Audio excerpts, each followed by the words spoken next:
नमस्कार। बिहार स्पेशल में मैं हूं सर्वमित्रा। बिहार में इस समय चुनाव की हलचल चल रही है और लगातार नेताओं का आना जाना चल रहा है। कल ही राहुल गांधी आए थे बिहार और अब 20 तारीख को नरेंद्र मोदी भी पहुंचने वाले हैं। इस बीच नीतीश कुमार बिहार और दिल्ली, दिल्ली और बिहार कर रहे हैं, लेकिन तेजस्वी यादव का पूरा फोकस इस समय बिहार पर है और वो पूरे राज्य का दौरा कर करके लोगों से मिल रहे हैं, उनकी समस्याएं सुन रहे हैं, उनको अपने जो सरकार बनेगी तब वो क्या-क्या फैसले लेंगे इस बारे में तेजस्वी यादव जानकारी देते जा रहे हैं और उनके साथ पूरा काफिला चल रहा है। और तेजस्वी यादव जिस तरह से लोगों से मिलते जा रहे हैं, जुड़ते जा रहे हैं, उसके बाद इस बात की संभावनाएं भी बढ़ रही हैं कि इस बार तेजस्वी यादव के नेतृत्व में सरकार बन सकती है। क्योंकि जो अभी सर्वे हुए थे बहुत सारे, उसमें ये बात सामने आई थी कि करीब 36-37% लोग तेजस्वी यादव को ही मुख्यमंत्री के तौर पर देखना चाहते हैं। तो एक तरफ तेजस्वी यादव के मुख्यमंत्री बनने की संभावनाएं बढ़ रही हैं और दूसरी तरफ कल रात तेजस्वी यादव के साथ एक बड़ा हादसा हुआ जिसमें तेजस्वी यादव बाल बाल बचे। और अगर तेजस्वी यादव के शब्दों में कहूं तो काल उनसे केवल 5 फीट की दूरी पर था। जी हां, काल शब्द का इस्तेमाल किया है तेजस्वी यादव ने। काल यानी मौत।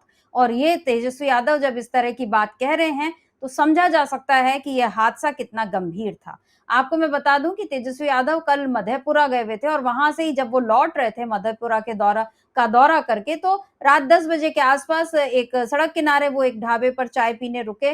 तभी उनकी गाड़ियां, उनकी जो काफिले में गाड़ियां थी वो भी रुकी हुई थी। एक ट्रक आया और इम्बैलेंस हो गया, अनियंत्रित हो गया और फिर उसने जो ठोकर मारी तो उसमें तेजस्वी यादव के काफिले की जो गाड़ियां हैं उनको ठोकर लगी और उसमें जो बैठे हुए लोग थे, 3 सुरक्षाकर्मी और एक ड्राइवर, इनको गंभीर चोटें आई हैं जिनका इलाज फिलहाल चल रहा है अस्पताल में। तेजस्वी यादव ने खुद इस बारे में क्या कुछ कहा है, एक बार इसको सुनते हैं। नहीं, देखिए, हम लोग पता है कि सुबह 10 बजे से हम लोग चले मधेपुरा गए थे। मधेपुरा से कार्यक्रम करके वापस आ रहे थे तो चाय पीने के लिए हम लोग रुके हुए थे। चाय जहाँ पीने के लिए रुके हुए थे, एक ट्रक जो है बैलेंस होकर के ठीक मेरे सामने ही बैलेंस होके 2-3 गाड़ियों में टक्कर मारा और 2-3 गाड़ी जो है हमारे सुरक्षाकर्मी खड़े थे। एक वाहन चालक था, उसके ऊपर जो है गाड़ी आ गई और 2-3 लोग जो है जख्मी हुए हैं। आनंद में एकदम ठीक मेरे 5 फीट की दूरी पे ही हुआ और हल्का सा भी इम्बैलेंस करता तो शायद हम लोगों के ऊपर भी जा सकती थी। लेकिन जब हम लोगों ने देखा तो इमिडिएटली जो है प्रशासन के लोगों को फ़ोन किया और क्योंकि टोल आगे था तो प्रशासन के लोगों ने टोल को रुकवा करके ट्रक को जो है हिरासत में लिया है।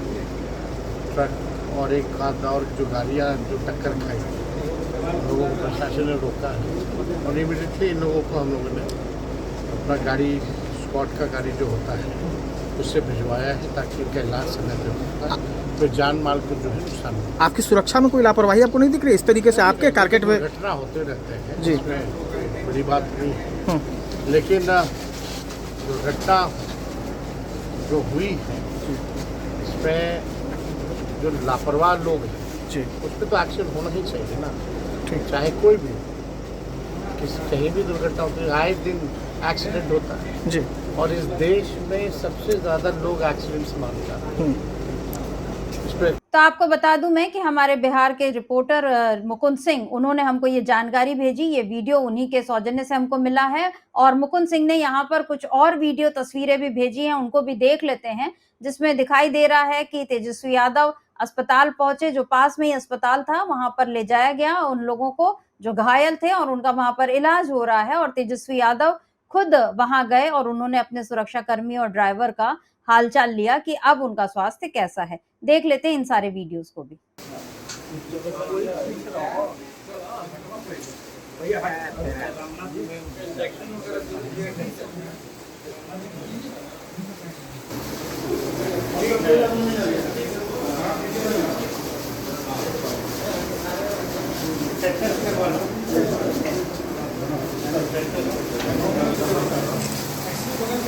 अरे सामने से हटिए। तो यहाँ पर आप देख सकते हैं कि तेजस्वी यादव अस्पताल पहुंचे हैं और फिर वो मिल रहे हैं घायलों से और उन्होंने तुरंत ही इन घायलों को अस्पताल भिजवा दिया था ताकि उनका समय पर इलाज हो जाता। और इस दौरान तेजस्वी यादव ने ये भी कहा कि अगर ट्रक हल्का-सा और ज़्यादा मतलब अगर उसका नियंत्रण थोड़ा और ज़्यादा बिगड़ता, तो ये हादसा काफ़ी गंभीर हो सकता था। उनके ऊपर भी ये इसका असर हो सकता था। और वहाँ पर जब पत्रकार भी पहुँचे और उन लोगों ने ये पूछा तेजस्वी यादव से कि आपको क्या लगता है कि क्या इस पे कोई साजिश है? तो इस पर उन्होंने इनकार कर दिया और लेकिन ये ज़रूर कहा कि ऐसी दुर्घटनाएँ जो हैं वो बहुत ज़्यादा होती हैं और इस देश में सबसे ज़्यादा मौतें जो हैं सड़क दुर्घटनाओं में ही होती हैं। और आपको मैं याद दिला दूँ कि मेरा ख़्याल है 2003 छत्तीसगढ़ चुनाव की बात है, 2004 छत्तीसगढ़ चुनाव की, तब इसी तरह का एक हादसा हुआ था पूर्व मुख्यमंत्री अजीत जोगी के साथ और अजीत जोगी के काफ़िले को इसी तरह से ठोकर लगी थी और उसमें खुद अजीत जोगी का को बहुत बुरी तरह चोटें आई थी। उसके बाद वो जब तक जीवित रहे वो व्हील चेयर पर ही रहे। तो ये ऐसा नहीं है कि जो सड़क हादसे हैं इनमें केवल आम लोग ही इसका शिकार होते हैं। खास लोगों को भी इसका नुकसान उठाना पड़ता है। लेकिन अफ़सोस की बात ये है कि इन सड़क दुर्घटनाओं को लेकर देश में अभी तक कोई एक गंभीर पहल नहीं दिख रही है। लोग बातें बहुत करते हैं, नितिन गडकरी जैसे या मोदी जैसे नेता जो हैं, वो दावे बहुत ज़्यादा करते हैं। आप 4 लेन, 8 लेन तमाम तरह के आप सड़कें बनाइए, राजमार्ग बनाइए, लेकिन उन राजमार्गों पर, उन सड़कों पर व्यक्ति सुरक्षित रहे, इसकी भी व्यवस्था होनी चाहिए जो अभी नहीं हो रही है। जिस तरीके से खड़ी गाड़ियों पर वो ट्रक अनियंत्रित होकर टकराया है, वो उसमें गनीमत ये रही कि कोई बड़ा नुकसान नहीं हुआ। लेकिन अगर कहीं वो गाड़ियाँ चलती रहती और फिर वो ट्रक टकराता, तो समझा जा सकता है कि हादसा कितना गंभीर हो सकता था। और इसी को तेजस्वी यादव ने कल यहाँ पर बोला भी है कि ऐसे हादसों पर रोक भी लगनी चाहिए और प्रशासन को इस पर ध्यान देना चाहिए कि जो लोग इसके दोषी हैं, उन पर कार्रवाई होनी चाहिए।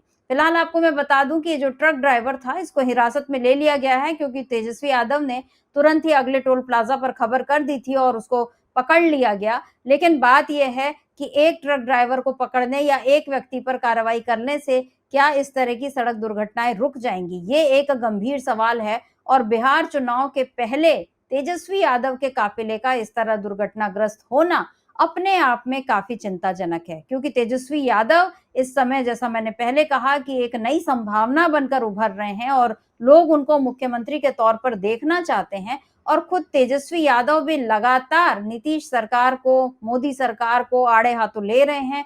उनके जो ट्वीट्स आ रहे हैं, जो पोस्ट वो कर रहे हैं, उसमें वो बता रहे हैं लगातार कि कैसे ये दोनों व्यक्ति मिलकर बिहार को पूरी तरह से बर्बाद कर रहे हैं। क्या कुछ लिखा है एक और ट्वीट में तेजस्वी यादव ने, इसको देखते हैं।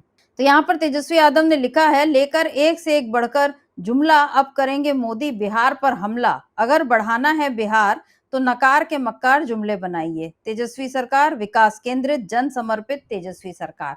यहाँ पर तेजस्वी यादव ने ये जो कहा है कि जुमले एक से एक लेंगे और वो हमला करेंगे बिहार पर, ये जो उनका एक गंभीर आरोप है, वो सीधे सीधे मक्कार शब्द का इस्तेमाल कर रहे हैं।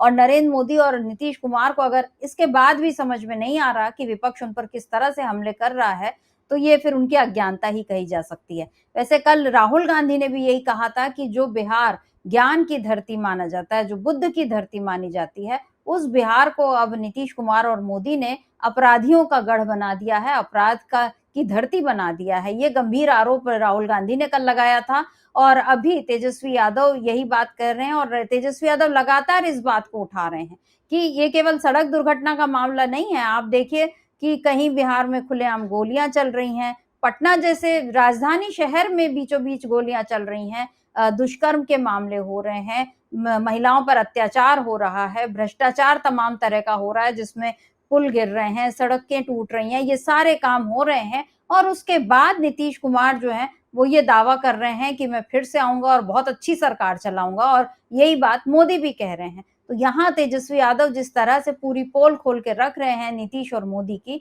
उसमें दिख रहा है कि इस बार महागठबंधन बहुत मजबूती के साथ आगे बढ़ रहा है और उसके इस बढ़ती हुई रफ्तार में जब इस तरह की दुर्घटनाएं सामने आ रही हैं तो ये वाकई चिंता जगाती हैं कि आखिर कैसा बिहार में किस तरह का शासन प्रशासन चल रहा है। गनीमत है कि तेजस्वी यादव इस समय सुरक्षित हैं और जो सुरक्षा कर्मी हैं उनको फौरन इलाज मिल गया। लेकिन इस तरह के हादसों पर पूरी तरह से रोक लगे, सरकार की प्राथमिकता ये होनी चाहिए। चुनाव आते जाते रहेंगे लेकिन व्यक्ति की जान जो है वो सबसे ज्यादा जरूरी है।